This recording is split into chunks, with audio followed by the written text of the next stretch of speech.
The Zephyr reconnaissance vessel floated silently above Earth, its sleek contours glinting in the sunlight as it observed the planet below. Inside, Nyril, a lead xenobiologist, stood before a massive holographic display filled with cascading data. His elongated fingers tapped against a control panel as he sifted through the findings.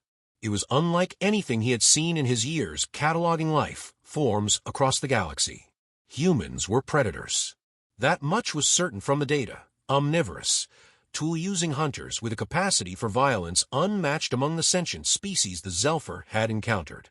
What intrigued Nyril wasn't just their predatory nature, but the layered complexity of their behavior. They hunted not only for survival, but for sport, for status, and for reasons even the Zephyr's advanced analytics struggled to categorize. One group of humans, however, stood apart: the Americans.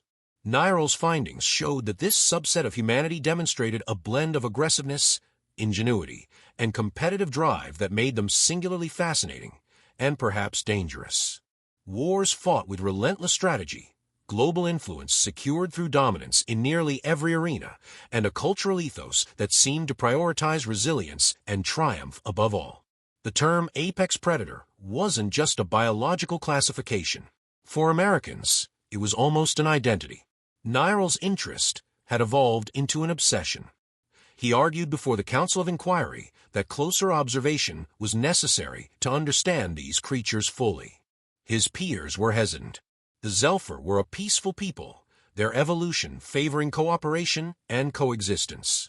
To directly interact with a species as volatile as humanity, the lone Americans, seemed reckless. But Nyril's argument was persuasive. If humans ever extended their reach beyond their solar system, the Zephyr needed to know whether these apex predators could be allies or threats. The approval for Nyril's mission came with strict parameters: no interference, no exposure, and no risks that might provoke hostility. Nyril accepted these terms with little concern. He wasn't there to change the humans, only to understand them. His craft entered Earth's atmosphere undetected, a marvel of Zephyr stealth technology. Nyril chose a remote area in the northern United States, a place where humans still engage directly with nature. The dense forests and rolling hills of Montana would offer him ample opportunity to observe without being discovered. Landing in a secluded valley under cover of darkness, Nyril activated his cloaking device and stepped into the human world. The air was crisp, carrying the earthy scent of pine and soil. He adjusted his sensory apparatus to account for Earth's atmosphere and began moving silently through the forest, his advanced scanners attuned to the faint signs of human activity nearby. By dawn, he found what he was looking for: a group of men preparing for a hunt. They were clad in camouflage clothing, their movements deliberate and practiced. Nyril crouched in the underbrush, his recording devices capturing every detail. These were no ordinary humans. Their equipment was precise, their tactics coordinated. He watched as they tracked their prey, a large elk, using a combination of instinct and technology. The men communicated in low, steady tones, their voices carrying a calm authority. One of them, a rugged figure with a weathered face and piercing eyes, seemed to be the leader. Nyril noted his confidence and the deference the others showed him. This man embodied the qualities the Zephyr data had highlighted: dominance, strategy, and an unshakable focus on the objective. The hunt concluded with a clean shot. The elk fell, and the men approached it with a mix of respect and satisfaction. Nyril was struck by the ritualistic nature of their actions. They weren't merely killing for sustenance. There was something deeper, a connection to their environment, a sense of achievement that went beyond the primal. It was an efficient and calculated demonstration of their apex predator status. As the men began field dressing the elk, one of them paused, his eyes scanning the forest around them. Nyril froze. He had taken every precaution to remain undetectable, but this human's gaze lingered unnervingly close to his position. It wasn't a direct sighting, but was clear the man had sensed something. A primal instinct, perhaps, honed by generations of survival in the wild. Nyril held his breath until the man finally turned back to his companions, muttering something about the wind. The encounter left Nyril both exhilarated and uneasy. These humans were more than he had anticipated. Their sharp instincts and finely tuned awareness hinted at capabilities that even the most detailed data couldn't capture. By nightfall, Nyril had shifted his observation to a nearby town. It was a small, tight-knit community, the kind where everyone seemed to know each other. He perched on the roof of a building, his cloaking field rendering him invisible, and watched as life unfolded below. The town's men mirrored the hunters in the forest, resilient, resourceful, and self-reliant. One man stood out in particular. Jack, the local sheriff, carried himself with a quiet authority. His interactions with others revealed a man who balanced strength with a keen sense of responsibility. Nyril followed Jack as he made his rounds, solving disputes, offering guidance, and at one point, stepping in to defuse a confrontation at the town's bar. Jack's demeanor was calm, but firm, a man accustomed to taking control and being obeyed. As Nyril continued his observations, he began piecing together a theory. The Americans' apex predator status wasn't solely a matter of biology. It was deeply tied to their culture.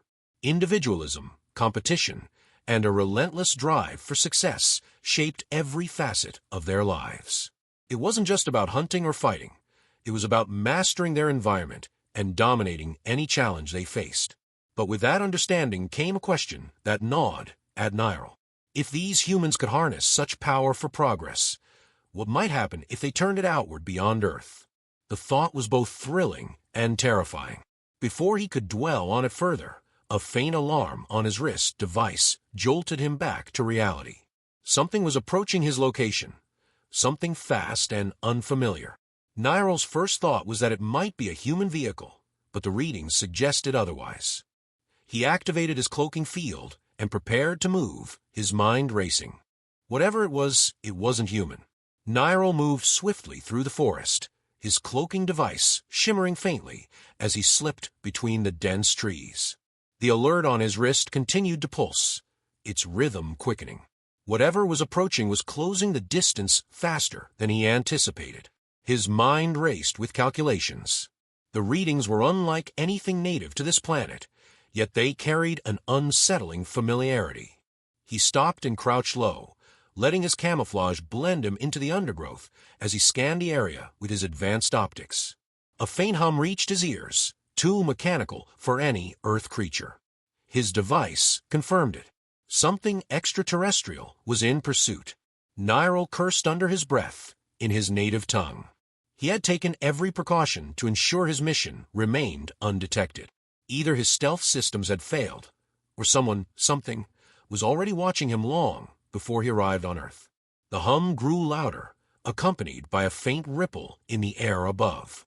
Nyril tilted his head upward and spotted the source, a sleek, dart-shaped craft hovering silently in the sky. It was unmistakably Kryther in design, its dark hull glinting like obsidian. The Krythers, an aggressive, warlike species the Zelfar had long avoided, were here. Nyril's instincts screamed at him to retreat, but his mind urged caution. He needed to assess their purpose. The Krythers rarely operated without a clear objective, and their presence on Earth could not be coincidence. Remaining hidden, he watched as the craft descended further, stopping just above the treetops. A beam of light projected from its underside, and within seconds, 2 Krythorian soldiers materialized on the forest floor. The Krythers were imposing figures, towering over most species Nyril had encountered.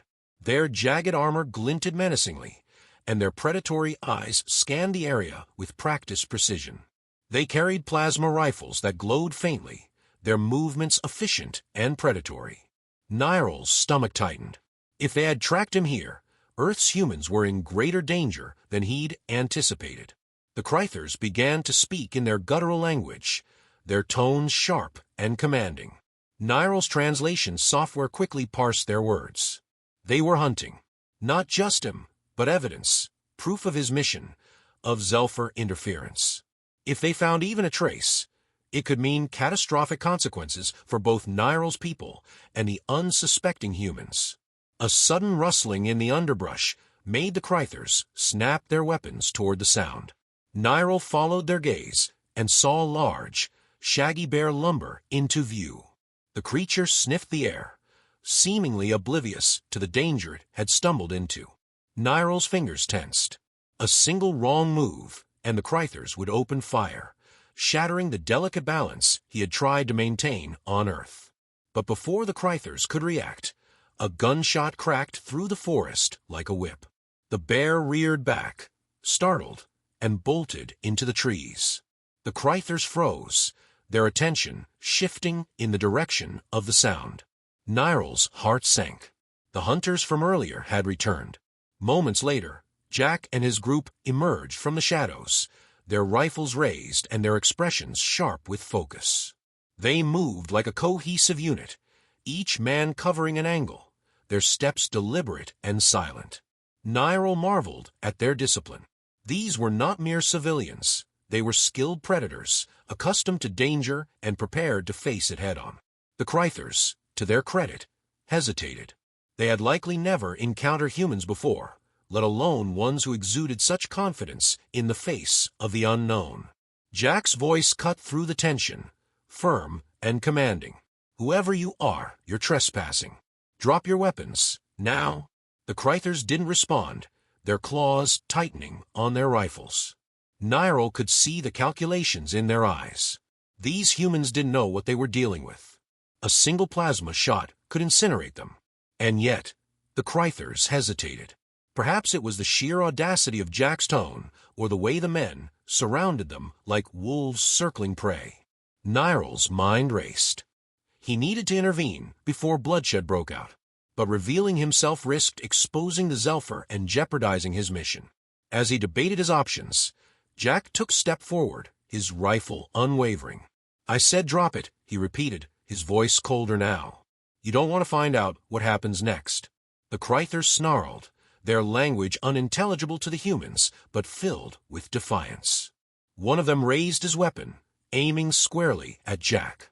Before he could fire, a second gunshot rang out, this one striking the weapon cleanly and sending it clattering to the ground. The shooter was one of Jack's men, his aim precise and unflinching. The Krythers roared in frustration, but they didn't retaliate. Instead, they exchanged a glance, their expressions dark with calculation. Slowly, they stepped back toward the light of their craft, disappearing in a flash of energy. The forest fell silent.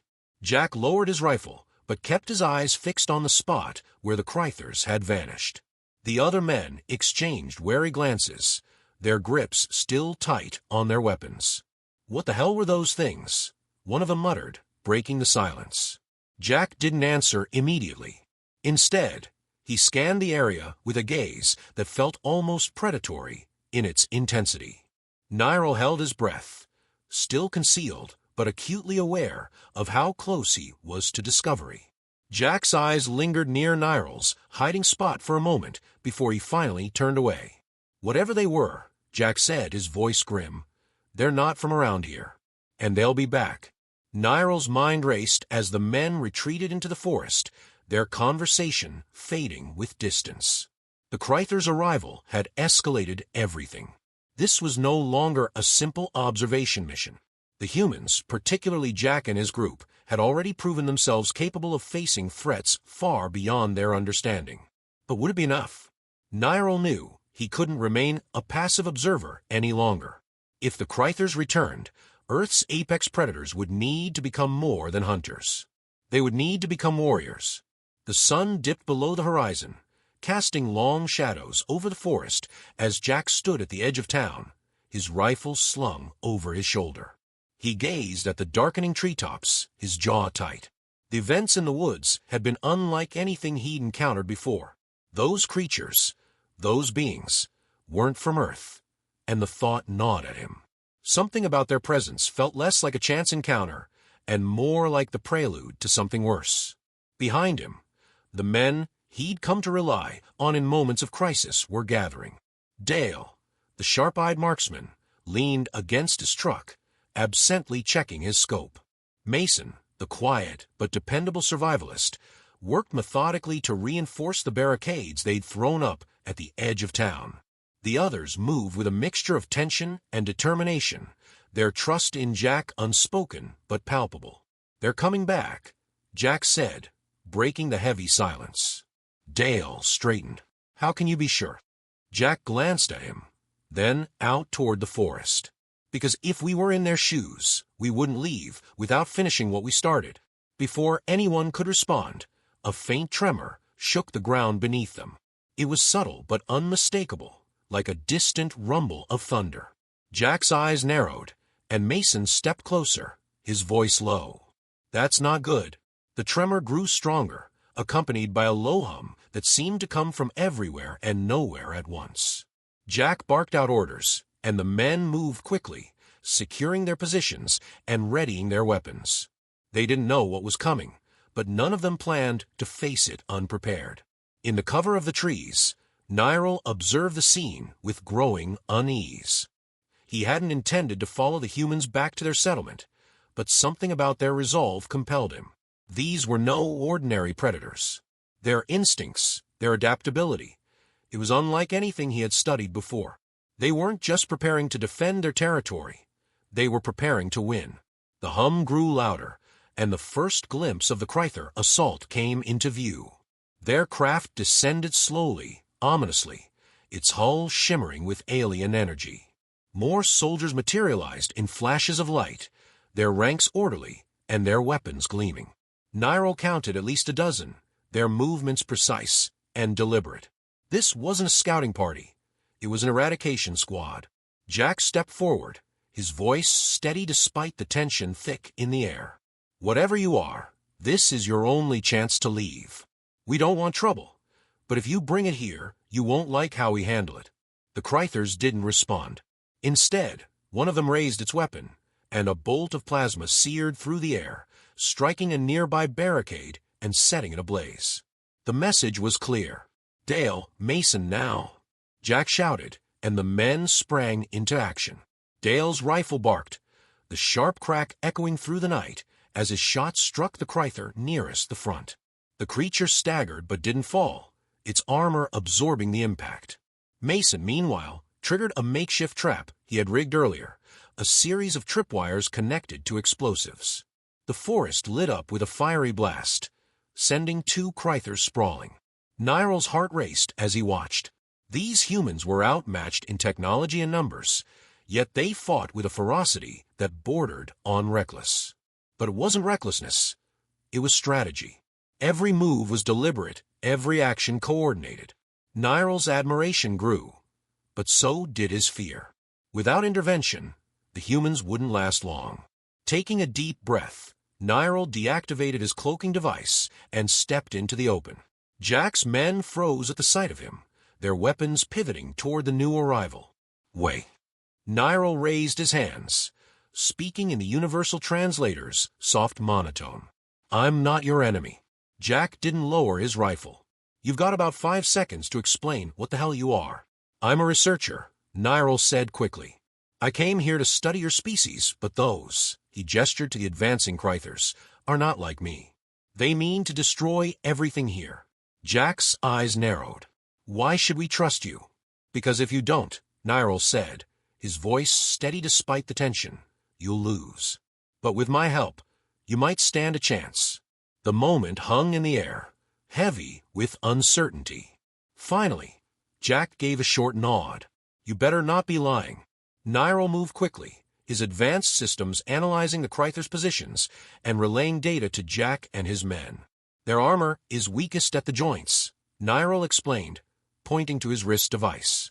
"And their weapons rely on an energy core that can be overloaded." Jack absorbed the information with a sharp nod. "Mason, Dale, you hear that? Aim for the joints. Mason, see if you can get me close to whatever core they're using." The battle intensified. Jack and his men adapted quickly, their precision and ingenuity turning the tide. Dale's shots found the gaps in the Krythers' armor, while Mason rigged another explosive, this time targeting the energy core of the Krythorian craft.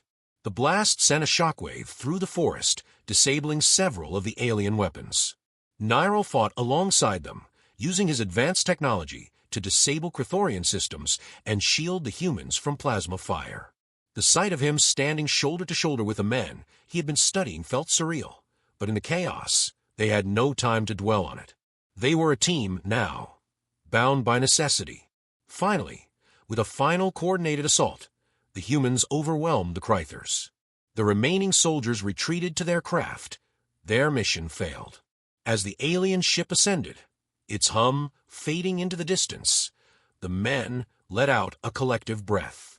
The battle was over. Jack turned to Nyril, his expression a mix of gratitude and suspicion. "You've got a lot of explaining to do." Nyril nodded. "And I will. But first, you should know this. What you did here tonight, it's not something many species could have accomplished. You are more than predators. You are survivors, innovators, and perhaps something even greater." Jack's gaze didn't soften, but there was a glimmer of respect in his eyes.